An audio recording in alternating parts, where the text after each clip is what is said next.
Tea கடை கீரை போண்டா கேட்டிங்களா சவுண்டை?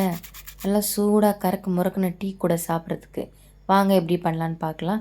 2 கைப்பிடி அளவுக்கு கட் பண்ணி க்ளீன் பண்ணி வச்சுருக்க அரைக்கீரை, நீங்கள் எந்த கீரை வேணாலும் சேர்த்துக்கலாம்.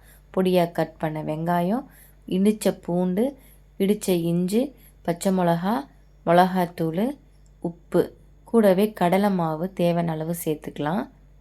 அரிசி மாவு 2 ஸ்பூன் சேர்த்து இதை நல்லா மிக்ஸ் பண்ணிவிட்டு கூடவே தண்ணி சேர்த்து இதை போண்டா பதத்துக்கு நம்ம நல்லா மிக்ஸ் பண்ணி எடுத்துக்கலாம். சூடான எண்ணெயில் போட்டு 2 பக்கமும் கோல்டன் ப்ரௌன் ஆகிற அளவுக்கு நல்லா வேக வச்சு முருகலாக எடுத்தால் நம்மளோட டீ கடை கீரை போண்டா சூப்பராக ரெடி ஆகிடுச்சு. மறக்காமல் வீட்டில் செஞ்சு கொடுங்க. உங்களோட கிட்ஸுக்கு ரொம்ப பிடிக்கும், ரொம்ப ஹெல்த்தியும் கூட. ட்ரை பண்ணி பார்த்துட்டு எப்படி இருந்தது நமக்கு கமெண்ட் பண்ணுங்கள். தேங்க்யூ ஃபார் வாட்சிங்.